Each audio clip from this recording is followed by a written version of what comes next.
Bonjour à tous. Je pense que ça a commencé, j'en suis pas complètement sûre.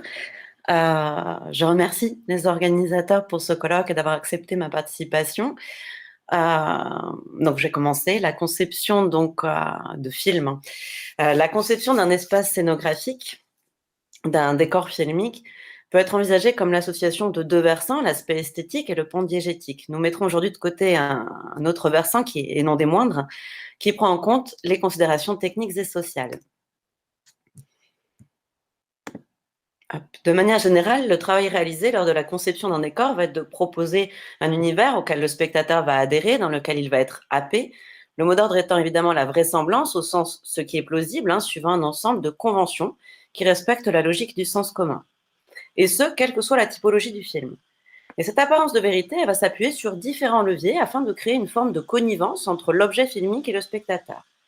C'est en matérialisant une illusion qui s'appuie sur des notions de monstration, de démonstration et d'interprétation d'un univers que l'on va proposer un support qui va permettre une lecture qui a des fondements collectifs, mais aussi une interprétation individuelle. Et ce qui nous intéresse aujourd'hui, c'est la capacité d'un décor filmique à traduire cette instance narrative par le biais d'éléments esthétiques spécifiques à des fins à la fois diégétiques mais aussi identitaires. Comment la scénographie, en gros, va servir un propos tout en l'inscrivant dans une esthétique caractéristique et reconnaissable.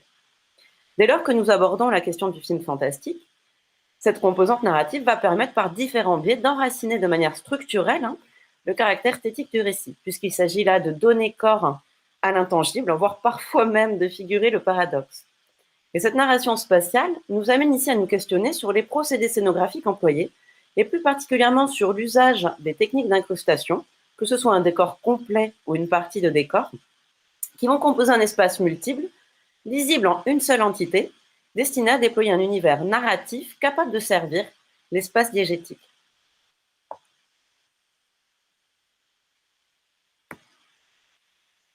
Prenons un exemple. À la fin des années 70 et au début des années 80, nous assistons notamment à une modification de la représentation des sciences numériques et de leurs outils à l'écran. À l'instar des deux volets de Tron et Tron l'héritage, la mutation représentative caractérisée par le biais des décors est accompagnée d'une mutation effective par l'emploi des technologies numériques dans l'espace scénographique. D'une autre manière, dans la série de films Alien, de nombreuses évolutions technologiques sont visibles et présentes tant devant que derrière la caméra. Cependant, nous pouvons constater que de nombreux éléments ou compositions scénographiques incrustés dans les premiers volets sont repris par la suite, conservant bien souvent les aspects visuels propres à leur antériorité. Concernant la représentation des technologies numériques au sein des films fantastiques, nous pouvons ainsi assister depuis plusieurs années à une forme de techno-nostalgie faisant appel à un référentiel esthétique précis. Mais de quelle manière cette catégorie filmique fait-elle appel à des leviers cognitifs pour susciter une appropriation culturelle propice à jouer sur l'affect du spectateur? Les exemples sont nombreux, c'est pourquoi je vais me concentrer aujourd'hui sur un élément scénographique fréquemment présent dans le cinéma fantastique, et en l'occurrence le néo-rétro, à savoir la représentation des technologies numériques et plus particulièrement le recours à l'animation 3D filaire et au clipping. J'ai fait ce choix simplement parce que la représentation du numérique au cinéma constitue une manière assez simple de figurer un parallèle entre l'évolution de ces techniques et l'évolution de ces représentations visuelles, mais aussi de découvrir comment des figurations passées peuvent être aujourd'hui complètement intégrées en tant que vérité technologique absolue, alors même qu'elles ne sont plus en adéquation avec les possibilités techniques actuelles. La géométrie filaire en est une parfaite illustration. On va commencer avec un petit peu d'histoire. La compagnie Evans Sutherland, en partie créée par Evans Sutherland à la suite de ses recherches au MIT, est considérée comme, à la fin des années 60, comme l'un des leaders mondiaux des simulateurs de vol en temps réel et d'équipements informatiques graphiques, en créant ce que l'on appelait les Picture Systems, des terminaux d'animation en temps réel qui vont révolutionner la création graphique numérique, notamment en développant des outils de géométrie filaire. Mais le wireframe, la géométrie filaire, le fil de fer, comme on peut l'appeler, qu'est-ce que c'est? Ce sont des guides visuels. C'est un squelette qui permet de montrer en 3D des objets dans la conception assistée par ordinateur. Concrètement, les modèles filaires utilisent des lignes pour séparer les zones de surface lisse mathématiquement continues. C'est par définition un outil qui est fonctionnel, qui se soucie peu de l'habillage et de l'esthétique, mais qui se concentre uniquement sur le comportement et la disposition de l'objet. Un outil relativement facile à calculer, je dis relativement parce que dans les années 60, ça n'était pas si simple, Et à l'origine, c'était surtout utilisé en équipement automobile, en aéronautique, dans des domaines scientifiquement purs, à vrai dire. En 68, Stanley Kubrick simule du wireframe plutôt qu'utiliser d'ailleurs une véritable conception numérique. Nous avons déjà ici une des premières approches phénoménales de la représentation visuelle des interfaces informatiques, par le biais de l'analogique évidemment. Mais comment figurer un outil scientifique révolutionnaire qui représente des technologies futuristes? Lorsqu'en 71, Frédéric Park développa Faces, la première animation d'un visage en 3D dans le cadre de sa thèse à l'Université de l'Utah, nous nous retrouvons aux prémices scientifiques de la représentation numérique évoluée dans un cadre un peu moins pragmatique. Un an plus tard, il crée Hands avec Catmull et nous assistons à la progression du wireframe vers des facettes remplies. Ici, c'est Future World. D'ailleurs, c'est un procédé qui a été utilisé pour ce film-là, en partenariat avec Park et Catmull, mais réalisé par Triple I, et qui avait pour objectif de modéliser le visage de Peter Fonda. Mais concentrons-nous sur le wireframe et son utilisation au cinéma.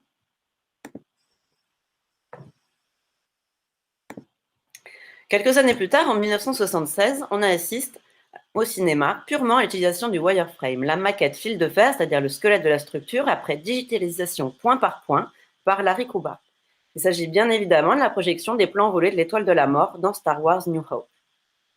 Cette représentation de la conception numérique va perdurer pendant de nombreuses années. Ici en 79 avec Black Hole, qui va même combiner un peu plus loin dans le film wireframe et fond peint. Puis cette représentation va évoluer au fur et à mesure des avancées technologiques dans le domaine, s'étoffant visuellement, s'habillant pour atteindre des niveaux de perfection en termes de reproduction photoréaliste, science et cinéma travaillant de concours finalement. De la même manière, nous pouvons citer l'effet clipping. Toujours dans Star Wars New Hope, George Lucas souhaitait que la projection des plans de l'étoile noire soit faite pendant le tournage, c'est-à-dire sur le plateau, pour éviter de retravailler l'image a posteriori via un fond bleu. Le système utilisé par Larry Kuba, qui s'appelait Grass, était incapable de produire de l'animation 3D avec perspective en temps réel. Tout se faisait donc à raison d'une image calculée toutes les 2 minutes, avec évidemment de nombreux bugs de rendu. Lorsque l'on parle de clipping, c'est ce que l'on va voir là tout de suite, il s'agit en réalité d'un défaut d'affichage graphique, qui consiste en l'apparition de l'objet au fur et à mesure que l'on avance dans l'espace, ou disparition si on se déplace vers l'arrière. Il s'agit uniquement d'un problème de calcul de rendu lorsque l'on passe d'un espace créé en 3D mais affiché en 2D à l'écran, grâce à une transformation géométrique de projection. Et cette représentation visuelle d'un mouvement au sein d'une conception informatique modélisée reste encore aujourd'hui utilisée, alors qu'il nous est possible techniquement de créer un mouvement 3D complètement photoréaliste et fluide. Cependant, ce défaut est devenu la représentation concrète en quelque sorte du process informatique, une traduction compréhensible pour le spectateur de la fabrication informatique de rendu. Le recours au wireframe ou au clipping sont complètement ancrés dans la culture populaire comme les témoins d'une compétence technologique, d'une acuité technique qui traduit l'aspect fonctionnel, pragmatique de la science telle qu'on l'imagine, mais également le processus en tant que tel. Le parcours de ces procédés essentiellement scientifiques à l'origine, mais le cinéma s'en est emparé pour traduire un concept. Certains iront même jusqu'à reproduire le principe du wireframe, mais de manière matérielle, faute de temps ou de moyens, ici dans Escape from New York de John Carpenter en 81. L'objectif étant de figurer une conception informatique, et donc ici filaire, de l'ensemble de la ville de New York qui apparaît sur les écrans du planeur du personnage. Ce sont finalement des maquettes peintes en noir et blanc qui ont été utilisées, puis une pellicule à fort contraste aussi. Une teinte verte a été appliquée en post-production pour simuler un affichage au phosphore vert. Et ici, le concept de représentation visuelle d'une interface informatique prend le dessus sur la réalité technique. Il s'agit par ces conceptions scénographiques encore aujourd'hui d'être une manière très simple de faire comprendre aux spectateurs qu'il s'agit d'une conception informatique extrêmement pointue, une instance narrative permettant d'impliquer à la fois une compétence technique et scientifique empreinte de précision. À l'image de l'écriture de type courrier en lettres fluo que l'on peut utiliser encore aujourd'hui au cinéma, ces représentations visuelles d'une conception informatique graphique, d'une technologie numérique futuriste, sont entrées dans un sens commun qui permet à chacun de déduire un sens particulier à l'image. Cependant, le recours à ces représentations visuelles reste lié à une intention toute particulière à partir du moment où nous pouvons représenter des concepts de manière davantage photoréaliste et fluide. L'intention est double. Montrer le concept de processus, mais également dégager une identité filmique par l'intertextualité. Pour l'expliquer, il est nécessaire de reprendre quelques fondements scénographiques. Il faut garder à l'esprit que le principe de la composition d'un décor suit 3 mécanismes cruciaux: faire participer, faire croire, faire ressentir. L'acceptation d'un espace filmique implique donc une compréhension, mais aussi une mémorisation des espaces. Ainsi, lorsque le spectateur regarde un film et identifie un espace, ou un élément de cet espace, cela est possible parce qu'il le relie aux autres espaces narratifs afin de former un espace diégétique global, à ceux qu'il a vus, mais aussi à ceux qui sont suggérés, sous-entendus, et donc qu'il imagine, suivant des codes structuraux et esthétiques qui lui ont été fournis, mais également suivant un bagage spatial, désignant ses connaissances cinématographiques, mais aussi connaissances hors filmiques. Au visionnage d'un film, le spectateur va dans un premier temps identifier les éléments de l'espace, les relier entre eux, déterminer à quoi et à qui ils servent. Il s'agit ici de déterminer les natures et fonctions, en quelque sorte, de chaque espace, comme en grammaire.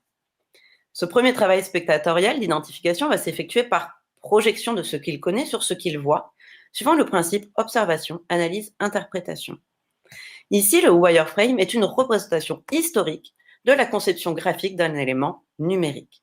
Mais la deuxième étape de ce processus d'appropriation va être plus personnelle puisqu'il va s'agir de développer l'interprétation de ces éléments avec ses propres connaissances, ressentis, souvenirs. En l'occurrence ici, la modélisation informatique renvoie originellement à une utilisation scientifique, à des fins pragmatiques, à la recherche, à des compétences technologiques scientifiques qui ont longtemps été considérées sous une approche futuriste. Un savoir en gros que le commun des mortels ne possède pas, mais une manière visuelle ici en tout cas de le comprendre. Hormis les impératifs industriels et technologiques, force est de constater que tout trucage et effet spécial repose sur le principe de l'effet sans sa cause, c'est-à-dire que la composition spatiale, et plus particulièrement l'incrustation soit d'un décor complet, soit d'éléments d'un décor, fonctionne à partir du moment où le spectateur peut l'observer sans en voir les rouages. Le spectateur sait que ce qu'il observe est une réalité filmée, une fausse réalité, mais notre capacité à voir ou à percevoir évolue tout autant que les technologies successivement mises en place. La question éternelle étant celle des sutures, c'est-à-dire visible, invisible, perceptible, car si de toute évidence le spectateur sait qu'il y a tromperie, cela fait partie d'un accord tacite, originel, mais il existe des conventions à respecter pour sceller cet accord. La manière dont l'effet se dévoile est primordiale dans sa perception spectatorielle, et suivant les théories de Bazin ou Bonitzer, la perception d'un effet n'existe pas uniquement par sa forme, mais plutôt par sa manière d'être visible en tant que tel.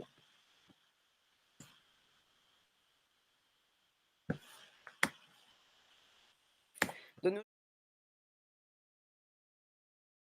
conception numérique, notamment avec l'accès au making-of, aux chaînes et aux chaînes en ligne dédiées, mais également parce qu'il n'a jamais été aussi aisé qu'aujourd'hui d'avoir accès à des outils simples de conception de l'espace, de modélisation, et du coup l'attente spectatorielle, elle n'est clairement plus la même qu'auparavant. Jean-Pierre Escalanzi parle d'une action effective du film sur le spectateur et d'une action effective du spectateur sur le film. C'est-à-dire que cet échange tacite qui s'opère du début à la fin d'un film se manifeste par une sorte de transaction mémorielle dès lors qu'il y a appropriation du film par le spectateur. Le principe d'intertextualité spatiale s'applique très nettement au cas présent puisque la conception informatique dispose de tout un panel d'identités visuelles liées à son histoire technologique. Et cette histoire, elle a été retranscrite audiovisuellement tout au long de sa vie. Nous avons tous assisté à l'évolution de cette technologie, nous l'avons éprouvée depuis ses prémices jusqu'à aujourd'hui, et une trace filmique en existe, un peu à la manière d'une multitude de films de famille. Il existe une forme de techno-esthétique de l'incrustation à laquelle le spectateur pourra se référer à chaque fois qu'il y sera confronté. Et la manière dont ce concept sera traduit visuellement trouvera un résultat sur l'appréhension spectatorielle, mais inversement. C'est bien la manière dont le spectateur va s'en emparer qui va lui apporter sa véritable nature et déterminer une vraisemblance et une appartenance identitaire. Ainsi, si l'on souhaite représenter visuellement le concept de conception informatique, de projection d'une portée scientifique et donc d'une légitimité fondamentale, la représentation filaire de la conception d'un objet numérique est totalement acceptée puisqu'elle renvoie au concept originel. Nous avons très nettement un effet visible, contrairement à une modélisation 3D aboutie et imperceptible. Ce qui est fascinant, c'est la manière dont la représentation au sein d'un décor prend en compte la relation entretenue entre l'individu et son milieu, dans un cadre hors filmique. Comment l'individuation implique un lien extrêmement étroit entre l'homme et ses propres artefacts, au point qu'à chaque point d'étape de l'évolution d'un procédé correspond à une représentation visuelle qui, au cours du temps, va devenir un véritable concept dépassant même la réalité exacte et première de la nature de ce procédé. L'impact visuel des propriétés optiques, mécaniques, photographiques ou numériques des procédés usités a pour résultante, du coup, effectivement, un panel esthétique spatial extrêmement distinctif. Et il a noté que ces variantes visuelles impliquent par incidence une altération significative de la réception du spectateur, et donc des caractéristiques d'appropriation. Chaque évolution du dispositif a eu pour objectif de simplifier sa mise en place, mais surtout d'effacer les stigmates visuels inhérents à ces propriétés. Et pour être plus exact, pour adapter les représentations visuelles et les stigmates qui en découlent à notre réservoir mémoriel. La base de toute composition scénographique, qui plus est lorsqu'il y a effet d'incrustation, est de camoufler ces signes visuels distinctifs. On va parler de discontinuité colorimétrique, de rupture lumineuse, d'aberration optique, de netteté défaillante, etc. Au-delà de la question de la qualité de la composition scénographique, c'est celle de sa nature qui va devenir l'un des enjeux de l'investissement visuel du spectateur. Et ces distinctions, elles ont leur importance car elles vont conditionner leur utilisation à la filmographie contemporaine, parce qu'elles vont impliquer par incidence une altération significative de la réception spectatorielle. Et étonnamment, si les incrustations numériques donnent une possibilité de perfection visuelle, tant est qu'elle soit bien réalisée, cette perfection considérée comme imperceptible surpasse l'idée de processus, de conception numérique par l'homme, puisqu'elle supprime la représentation visuelle visible de ce processus. Prenons pour exemple The Tree of Life de Terrence Malick. Celui-ci a fait le choix, notamment pour la séquence de la naissance de l'univers, de refuser le recours à des techniques de conception numérique, mais de faire plutôt appel à Douglas Trumbull et à des techniques plus traditionnelles. Malick considérait que chaque représentation visuelle porte les stigmates de son processus, et il s'agit là d'une idée développée notamment par Stephen Cavell, dont on pourrait retenir que le dispositif représentatif influence fortement sa structure. Walter Benjamin a d'ailleurs développé l'idée que les transformations sociales modifient la réception pour favoriser une nouvelle forme d'art. Ainsi, et Anselm McLuhan le rejoint, l'évolution technique n'efface pas pour autant les autres formes d'art, ni même les dispositifs précédents, mais leur confère une nouvelle fonction, notamment par le recours à l'intertextualité. Et les relations transtextuelles, telles que l'entend Gérard Ginette en littérature, mais qui peuvent être transposées en analyse filmique, jouent une grande part dans la perception du film par le spectateur, notamment lorsqu'il s'agit de décors. Cela aide à faire sens, comme la citation, l'allusion, l'hypertexte, pastiche, imitation, transformation ou même métatexte. Mais qu'est donc le néo-rétro si ce n'est le mélange de styles nouveaux et anciens, variante des styles rétro, vintage, rétro-futuriste, et donc un recours à l'intertexte filmique de manière à la fois narrative et esthétique. Nous ne parlons pas ici de nostalgie, mais plutôt de récupération d'éléments scénographiques anciens, considérés comme des codes structuraux et signifiants, afin de faire comprendre simplement une idée, un concept, par le prisme d'une esthétique particulière. Et pour reprendre les propos de Sabine Silk, la nostalgie et le rétro sont des effets de modernisme, mais sont pour autant des concepts distincts. Elle y voit la nostalgie comme une expérience esthétique et un mode affectif, s'appuyant sur le levier du rétro, alors que le rétro peut très bien exister sans impliquer de nostalgie. Et en effet, le rétro s'appuiera avant tout sur le principe de la techno-esthétique, lui-même découlant du concept de transduction développé par Simondo, autrement nommé transduction par Dewey. Autrement dit, un rapport absolument non contemplatif, mais intrinsèquement transactif. Ainsi, chaque représentation scénographique, reprenant des esthétiques passées, suit un schéma très codifié de signifiant-signifié, faisant appel à la participation active du spectateur. Celui-ci opère un travail d'assimilation d'informations présentes, suivant une signification passée, lui conférant ainsi une nouvelle utilité liée à son histoire. Des éléments passés faisant sens, à l'époque, pour des raisons techniques, peuvent ainsi être récupérés dans les films contemporains, récupérer le sens initial de l'objet, tout en y adjoignant une signification contemporaine. Ce sera bien évidemment associé au traitement visuel adopté, reprenons-nous l'esthétique technique originelle ou adaptons-nous aux techniques contemporaines, la reprise des stigmates visuels passés dans les représentations visuelles contemporaines, inscriront le film dans un genre ou un sous-genre spécifique, tel que le néo-rétro par exemple, mais force est de constater que, quel que soit le genre de film, la représentation scénographique utilise les compétences mémorielles du spectateur pour créer des concepts propices à une lecture signifiant-signifiée, capable de traverser le temps. Et voilà, je vous remercie. Bonne journée.